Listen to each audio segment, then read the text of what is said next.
So lately I've had some friends who were in the tech industry, and they've been asking me this question, which I was a little puzzled by. They called me and they were like, well, what exactly is the Antichrist? And I was like, well, that's a strange question to come from my sort of secular tech friends. I was curious why they cared and what was that all about. Well, the reason I found out was that Peter Thiel, who's a person they generally respect, he's a founder of PayPal. He was the first founder of Facebook. He's now the head of Palantir, an early supporter of President Trump and Vice President Vance, is giving a series of lectures on the apocalypse and the Antichrist. So people who may have never paid attention to anything religious were getting very interested in theology. So the lectures that he holds are off the record. There's, you can't report it out. You're not supposed to report it, but of course some people have, and he's talked about it in other places. But I looked into what he was proposing, and I'm going to share, he's done a whole series of lectures, and I'm going to share some of my reflections, what he's talking about, and what it might mean for us. Does that sound like a good idea? Interesting? Okay. So when you listen to what he's talking about theologically, it's pretty, the beginning part is kind of pretty traditional. He basically argues that God is the creator, and God seeks co-creators, and our job is to co-create on earth, which is pretty standard teachings, right? Something we definitely would agree with. And that God is seeking to innovate and to expand what's possible. And then it goes in a slightly different direction. Thiel argues that to be godlike is to create, okay? And so innovation itself is divine, okay? And he views anyone who limits creation through regulation, restraint, or concern for others as the Antichrist. So it turns out in this theology that the most divinely centered people are the tech creators, the inventors. They're doing all of God's work on earth to make the world a better place. And the people who seek to in any way thwart that are the Antichrist. And so he even mentions climate activist Greta Thunberg as a potential Antichrist figure because she with the climate change movement is seeking regulation on energy. He also warned about international financial bodies, who he said also could potentially represent the Antichrist. And so it's a very interesting view of what it is to be creative and be with God, and then what it is to be the Antichrist. Now, Thiel is definitely a brilliant thinker. He's a major force in our culture, but his vision reflects a great spiritual danger. And that's the temptation to make our own creative power sacred while labeling others who question us or who are different from us as evil. And before we get too judgmental about this Silicon Valley billionaire, most of us do the same thing that Thiel does. It's something that we all have a tendency to do, to be aware of. We look outside of ourselves for the Antichrist, the person who's opposing Christ. And we can find it in politicians that we despise and people who threaten what we want to build. And we rarely look within when we're talking about this tension with the Antichrist. And that's always where Jesus goes. Jesus never taught about salvation as being innovation or domination. He taught that salvation comes through love, humility, service to the least of these. He said the first would be last and the meek would inherit the earth. So it really flips this narrative that people in the world want to keep doing it the other way. We want to put ourselves first, and Christ constantly says, no, it's an inward journey, and it's a struggle within each of us. So what does the Bible actually say about this? Well, there's only very few mentions of this idea of the Antichrist, and it's in a letter called 1 John, and that text is probably not written by the disciple John. There are communities who came after John. But it's a letter, it's really a long sermon.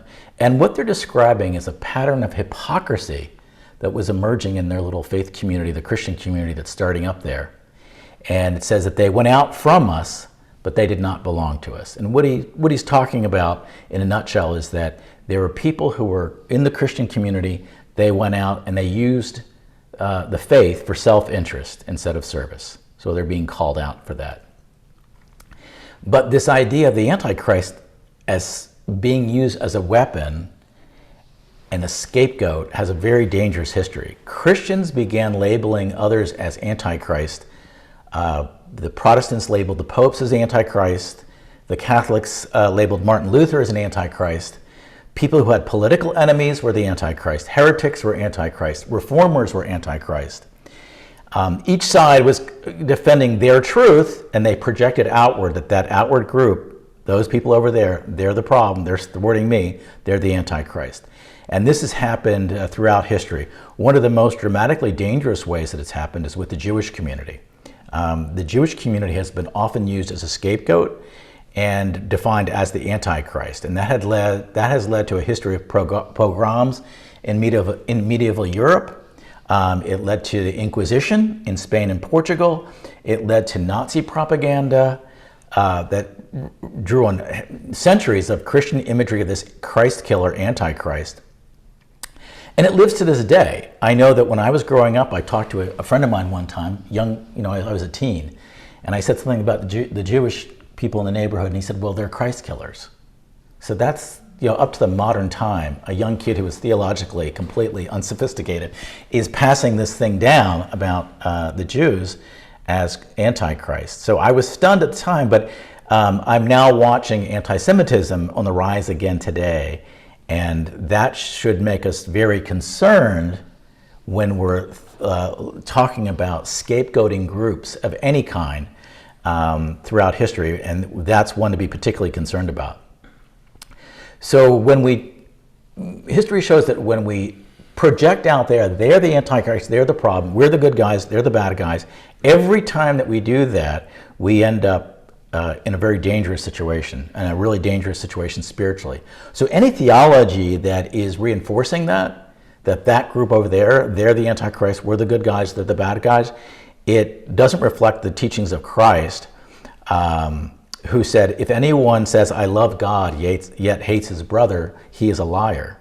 So the test of faith is not who we condemn, it's that we love. That's the test of what it is to be a Christian. And that focus needs to be internally. And one of the best examples of that would be good for, I think, for the Silicon community here, about Silicon Valley tech community, is the story that they're probably not talking a lot about, which where a rich young man comes to Jesus and says, I've done everything right, I follow all the rules, I give to philanthropy, I'm a good guy, everybody respects me, what does it take to be in the kingdom of heaven? And Jesus says, that's all great. You need to give all your money to the poor. And the story says the man walked away in sadness. And it wasn't necessarily a critique on wealth as much as it was saying you've got to focus on what your greatest love is. And if your greatest love is financial, if it's wealth or power or your identity or your security or your sense of control, Jesus is upending that and saying, no, your greatest love needs to be, love needs to focus on getting outside yourself. So Jesus says, look within if you're trying to do that. Swedenborg explains the Antichrist this way, saying it represents people who of faith who live without charity. So that's people who say, I'm a Christian, and there's no compassion in their life. It's all theology, and it's who's in and who's out. And he wrote that the real battle is between the love of the self and the love of others. So you can think of it this way. When you hear the Antichrist spirit, there's not a person who's the Antichrist. It's when we think, I'm better than them. That's the Antichrist spirit.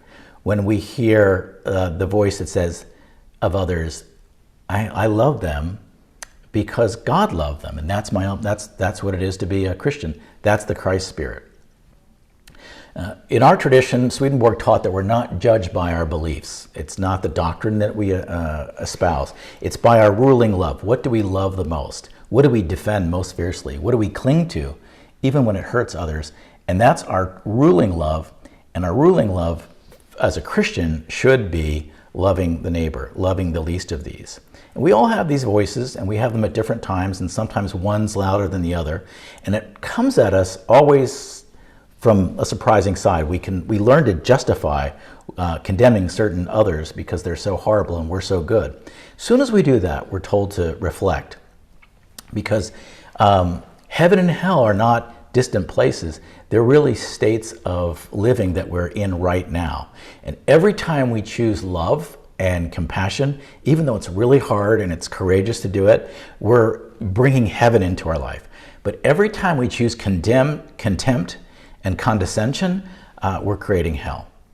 So, what is our Antichrist? It's within. For some of us, it's greed. For some of us, it's pride. For some of us, it's resentment. We all have a version of it that we need to do, and it's what we're often afraid of, what we really don't want to face in ourselves. So when we're tempted to write someone off as ignorant or evil, we should be asking for God's help to say, how can I, with your help, love my neighbor? John writes in the gospel, "Beloved, let us love one another, because love is from God. Everyone who is born of God, everyone who loves is born of God and knows God." So let me just say that again. Everyone who loves is born of God and knows God. So Peter Thiel, he's a brilliant guy. He's got very interesting ideas, a great creator of tech and so forth. But he's a lesson for us ourselves to reflect on the temptation that we share. And that's that our beliefs, the way we look at the world, is absolutely right, and the other side is evil. And we've seen the danger, what happens when we dehumanize and we hold in contempt people who disagree with us, who are thwarting what we want. We need to listen to that quieter voice of Christ that calls us to love our neighbor, and know that when we do feel that contempt rising in ourselves, that we can take the log out of our own eye enough to love others. So our goal when we're looking at this Antichrist is asking God to grant us the courage to combat the Antichrist within us, so that the love of Christ can live more fully through us. Amen.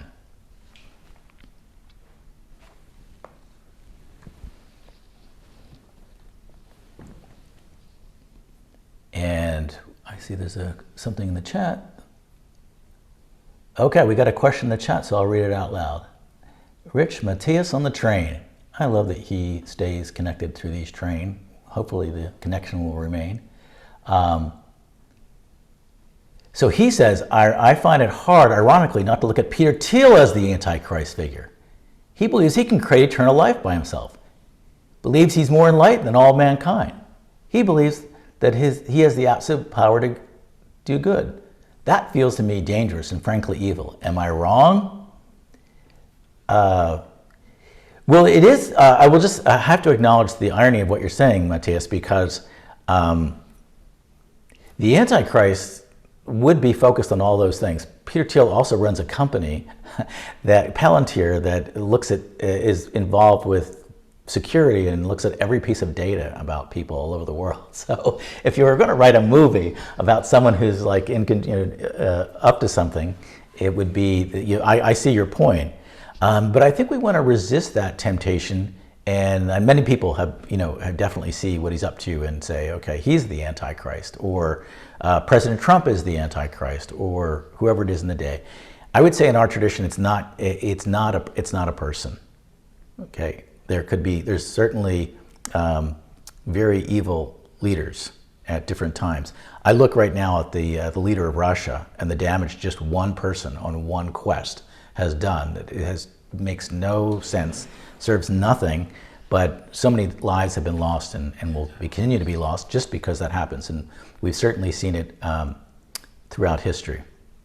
And even more frightening for Peter Thiel is that I didn't get into it in my message, but a lot of his theology comes from a German philosopher named Carl Schmitt, who was actually a Nazi jurist. So I'm not making that connection, but I'm just saying, and they thought that the Antichrist was one world government, and they actually thought Hitler would be the person to stop the Antichrist. So you can see how convoluted this gets when we pick each side. So I'd say resist the temptation to cast it on Peter Thiel or that. You can disagree with Peter Thiel, and obviously I'm disagreeing with him today theologically. But use it as an opportunity to say, okay, what about me? What within me can change here? Because the temptation is always to look outside. So I wouldn't focus so much on him. I realized that I certainly brought him into the sermon because he's making news with this theology. And I think it's important for those of us that have a different theology, maybe people who've studied it a little bit, could offer a different alternative to a secular culture, a tech culture, because they are very powerful. And this is the theology that they're getting. I think they need an alternative. So that would be my take. I don't know if that changes your view on it, Mateus, but that would be my take on Peter Thiel as whether he's the Antichrist. Jose? Hi, this is Katie. Oh, hi, Katie. Hi, thank you so much for your sermon. I was just thinking, especially thinking about like these technology communities. I've heard a lot of people say like that AI, things like ChatGPT is the Antichrist, and I'm just wondering what your response would be with someone who thinks that, especially since AI isn't exactly a person. Yeah. Again, I doubt it's going to be a technology like that, but I will say AI is going to have a very powerful impact, and it already is having a powerful impact on our culture. And the people that are making the decisions about it, they are not informed ethically or theologically very much. And I know because I did coaching and I did work for Google years ago. I mean, and so I'm not judging them. I'm saying that's just not on their radar screen. And I think we've been through this with social media, that the tech industry told us, just trust us and this will be fine. And now we've got kids who are addicted to their phones, and there was a profit, motive that overruled the whole idea of connecting everybody to the world. So there's a good and bad side to technology. I think we, as people of faith and people who have a voice, need to insert ourselves into this discussion, because if the AI model is just driven by greed and profit, which is where it's headed right now, because they're getting a lot of investments and they've got to please their investors, and there's no ethics involved, I think it's very dangerous. And so this is a place, I'm sure, what Peter Thiel would be saying is, anybody who's trying to thwart AI is the Antichrist in his scheme of things. I would say that it'd be very important, particularly for pastors and faith communities, to not just roll over and play dead as AI rolls out and say, hey, I guess, and I feel this sometimes, I just say, what am I going to do? I like it, I use these things. I think we have to articulate it. So I don't think that AI is the Antichrist. Again, I think that's an internal thing. But I think it's something that we should be concerned about, from the same way we should have been more probably concerned, because we've now learned and we've seen the damage what cell phones have done to a generation, okay? And it's been the loneliness epidemic and everything else, a lot of it's based on tech and algorithms that are connected to dopamine. And for young people who've grown up on it, it's been very difficult, okay? Now, AI is going to be that on steroids. And we need to be able to articulate and think of how we could respond. So, I don't know, Katie, does that answer your question? Yeah, and I agree 100%. Thank you. Yeah, Katie, one quick question for you. Are you seeing AI play out in your school at all yet? Yeah, I definitely do. We actually have AI policies now for like kids who have cheated on assignments using AI and that sort of thing. So, and I agree, I'm very skeptical of AI, especially things like ChatGPT. Like, it just feels really unnatural to me to communicate with something that isn't sentient or doesn't have a soul. So it's been on my mind a lot. Yeah, and I think you've seen that a lot of younger folks have used it. A lot of people are using it for therapy, and they say it's quite good, so I'm just going to refer it to me. But we've also seen that for some young people, in some cases, have committed suicide based on advice they got from ChatGPT or other things. So again, this is a really powerful technology. I would put it in the category of the printing press. It's much bigger than the internet. It's much bigger than social media. It's really like the printing press, and the printing press created havoc in the world. But I think it's going to be a very dramatic period, and I think the desire for human connection and spirituality will dramatically increase as we move more into this. So our little faith community that's been, we've been in tough times, right, trying to be a minister in these times. I think there's going to be a demand for spirituality and meaning making as AI steps up, because it's going to really ask what is human. So thanks for that great question. Robert. Thank you. Just a couple of small points. Number one, I agree absolutely with your analysis about the need to stop projecting outward onto others some sort of critical or condemning attitude, and look within ourselves for any negative impulses. But I was looking up, I knew this was coming up, so I did my little research. The Antichrist in the first letter of John is described as someone else. It's someone who denies that Jesus is the Son of God. And I only found one reference in Swedenborg in True Christian Religion, where he talks about the Antichrist as someone who would deny that the Lord's inmost soul is from Jehovah, which is a very similar point. And so, even though, like I said, I agree fully with you with your ultimate analysis, you mentioned a different take from Swedenborg, and I hate to turn this into a classroom. Pardon me. But do you have that reference where Swedenborg talks about going? I will get it to you. I have them, but I can't off the top of my head. Okay. But okay, TCR 167 is the only one that's listed. But it's obviously, you were correct, because it reflects Christ's call to wash the inside of the cup and not the outside, and to take the log out of our own eyes before we start to attend to our neighbor's imperfections. So I just wanted to thank you, because this is a very strange topic. I watched the end time shows.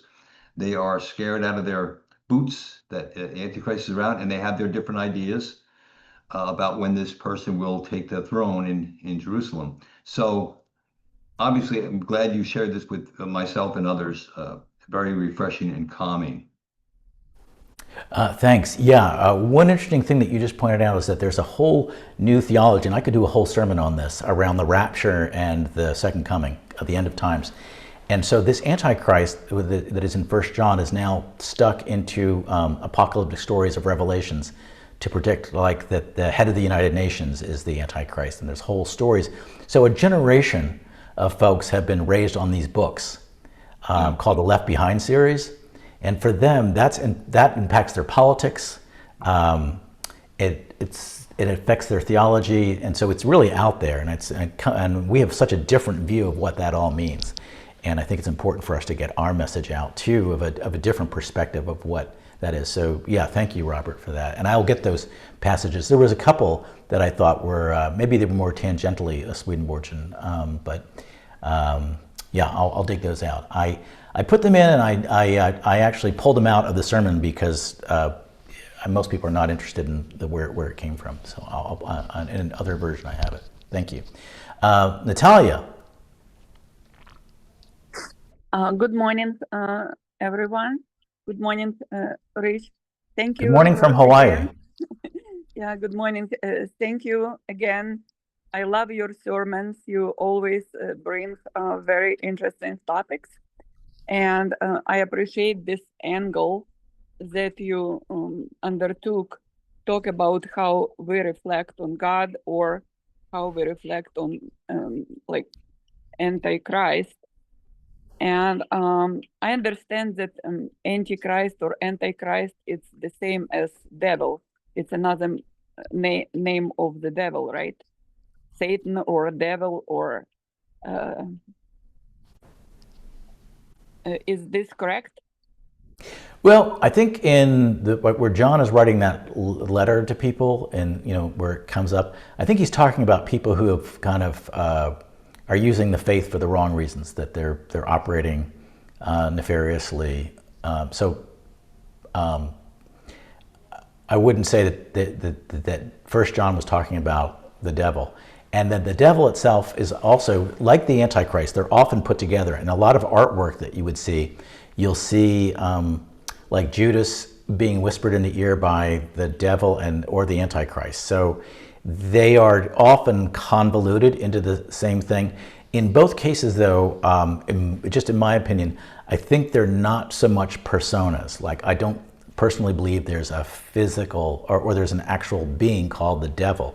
I believe there are demonic presences, but I don't believe that God and the devil are in a battle like, these two forces. I think that there's evil forces through demonic presence, but there's nothing like a battle between God and a being who's the king of all demons. So I wouldn't necessarily see it that way, but that's Okay. a different way of looking at the devil. Again, I think that when we personify it into a being like the devil or the Antichrist, it tends to very quickly jump to people. Like, we very quickly make a move that person is, represents the devil, and it usually ends up in somebody justifying very bad things toward others. Okay, thank yeah. you. I also wanted to ask you, I like that you mentioned some characteristics or features of people who don't represent God but represent Antichrist. Correct? Yeah. You mentioned some features, and I don't think you mentioned lies.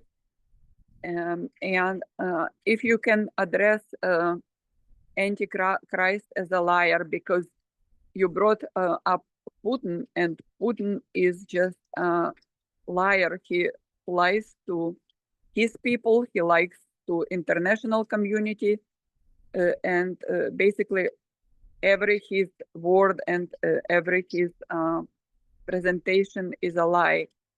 Could you speak to this, please? So the question is, what about the Antichrist as a characteristic of being a liar? Here again, I'll just reflect back on us. So we know statistically that most of us lie on a pretty regular basis. So this is a very human thing and something we all do, and something that as we grow in our faith, we would want to be in integrity and not do. So we all lie.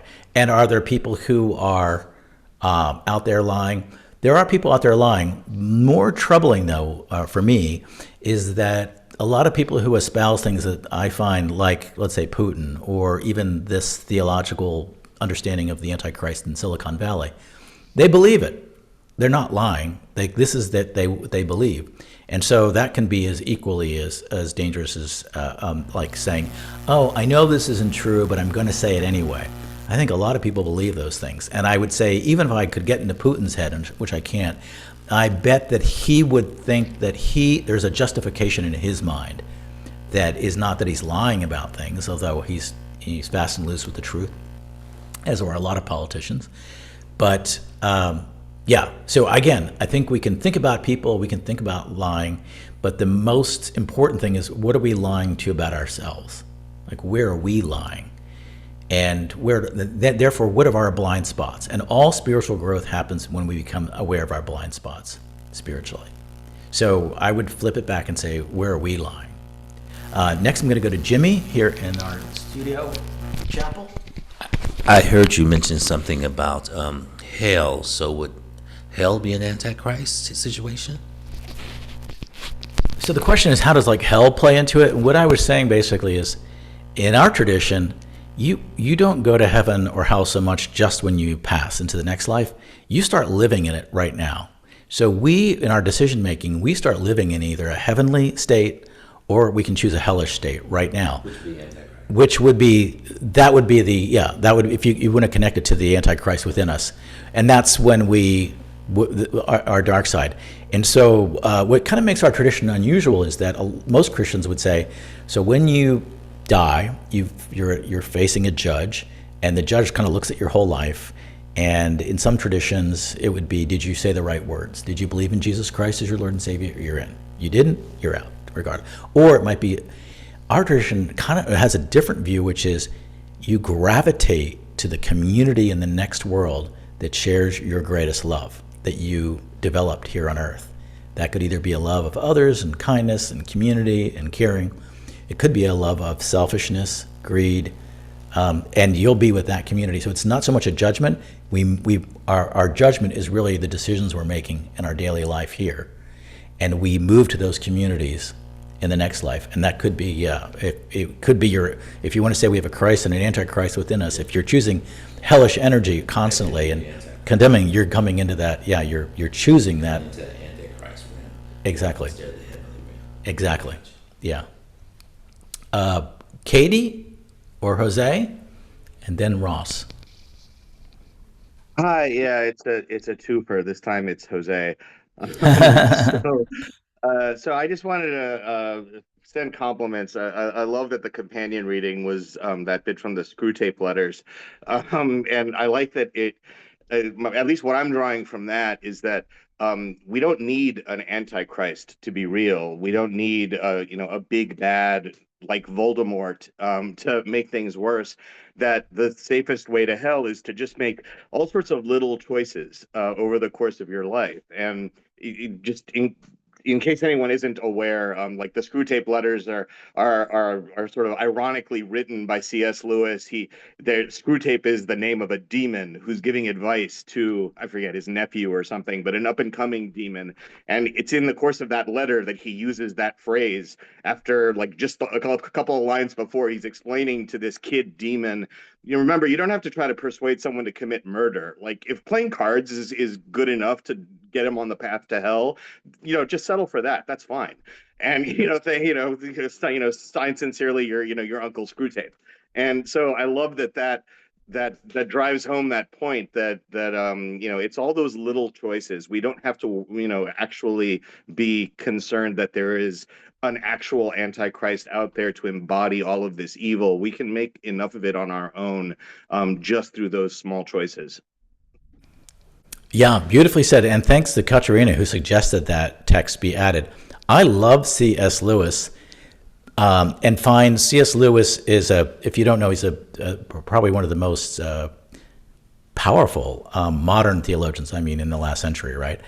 And he has a book called Mere Christianity that's really good. But the Screw Tape Letters is really amazing because it does exactly what you said. It's very sarcastic. It's one demon to another, and it's like how human beings work. And it could not be more Swedenborgian. Like it is so aligned to the Swedenborgian theology of what you just said. Every little move you make, you don't have to win them over. You don't have to turn them into a murderer, but just get them down that path. And has a lot of satire about people who attend church. It's really good. He also has a play about people transitioning into the afterlife, which is exactly what I was just talking about. So very, very aligned, very much to our theology. A great writer, and I know many people have been moved to Christianity based on the book Mere Christianity that C.S. Lewis wrote. So thanks for identifying that. And you're right, the Antichrist is all those small little steps that we take. I'm going to ask Ross, if you will take this, pass that over to you. When you were talking about Peter Thiel, you mentioned concern for others as I guess something he disapproved of. I suppose he was thinking like the climate change stuff is based on concern for others, but did he actually, was he very explicit about concern for others being a bad thing? Yeah, he would say just the opposite. He would say, we, the tech geniuses who have given you the internet and have given you all this technology, we are doing good in the world. We're the good doers. Then there's Luddites, or people who are anti-tech. They are thwarting us. They want to regulate AI. They want to regulate our energy industry. They want to regulate our power plants. They want to regulate fossil fuels. They're not creatives. They're not creating the world for a better place. they're just dragging their feet and they're complainers on the sidelines. We're the stars here. So let us do our creation and we create all this good. And look at all, AI, for example, is seen to be, I just saw places in Africa that they're doing medical tests through AI, which is a beautiful thing, right? So they would say, look at all we created that you enjoy, and beware of anybody who wants to regulate, control, because, so wouldn't say that they're good people. They would say, we're the good people. They're the complainers on the sideline. They're trying to drag everything, slow everything down. We're concerned for others. And we're the ones, we've done all your breakthroughs. We're so smart. Let us be smart. You enjoy our benefits. Don't get in our way. And don't regulate. And don't tax. That's another thing that he's very focused on. And he's talked about moving his money around the world to avoid taxes. Don't tax us. Yeah, so I think that's, if I were to speak for them, I think that's kind of what they're getting at. And you can see why that's an attractive message for that audience. Like, we're the good guys. We're the co-creators. Does that answer it? Yeah. Robert? Yes, I hope to be quick again. Going back to devil and the hells, Swedenborg is quite clear that there is no separate being named Satan or the devil. In fact, he links it directly, very clearly, to what he calls the proprium, or this lower level sense of self that we begin to create at an early age, this external persona that we project onto the world. And that's our link to the energy of hell and the spiritual influences that come from hell. And then it's we who should make those choices to associate with those evil influences. It's not someone, as you said, it's not God against Satan, it's God against us. And we need to flip that script so that we're not in competition with the divine, but in cooperation. And as I've said before, if God is your co-pilot, it's time to change seats. So it takes us out of this notion that there's some outside force that's coming after us and we can blame our situation and our thoughts and feelings on this outside influence. It's really us making the choice. Yeah, thank you, Robert. And something I've just noticed, and maybe it's worthy of a sermon, and in my, I won't say old age, but as I get older and more aware, I've noticed that evil operates almost as a vibration in our lives, and in some situations, I can feel a more evil presence within myself if I'm in a certain group or a certain situation, and the voices that are coming through are, and then in other situations, I can just feel a level of kindness and caring that takes no energy at all. So it's very interesting what you were just describing is that, we have an ability, we could be in one situation, in one place, and the vibration can change, and we have to just be aware whatever that's tapping into. And so it's a bit of self-reflection to be aware, when are you tapping into that? When do you hear those dark voices, or when do you get into that sort of like they're the problem over there kind of thing? And again, our freedom is defined by the fact that we're maintained in an equilibrium between heaven and hell, and so the choice is always open, no matter how far down the road you go in either direction. Yeah, you're going to choose the alternative. I guess just my takeaway lately is that I thought that as you grew spiritually, it becomes easier. I think that's true. But there's parts of our lives, if not focused on, that can be like spiritually stuck. And it's just important to pay attention, because you could be like here, but over here you're this way. And so this is why it's so important when anybody is asking us to look outside of ourselves and find the problem over there with them. And if just they change, the world will be better. That's such a natural thing. Whenever that happens, we can reflexively say, but what about me? What about where do I need to change, Lord? Make that clear to me. And then we have the freedom, and then we have the freedom to override it. I know that each week we pray for things we want to change in our life, right? And one thing I'm noticing is there are certain things I'm praying for repeatedly. And what I'm concluding from that is I'm not really interested in changing them. In other words, how can they keep coming up again and again if I brought that up? Because I'm probably not really that interested in changing. So this is all about self-awareness. And growing spiritually. It's hard work, but I think that's a really good point. Okay, We have had a fantastic discussion about the Antichrist and Peter Thiel and all that was in that. Thank you so much. If you have topics that you'd like me to bring up, we can do that in the future as well.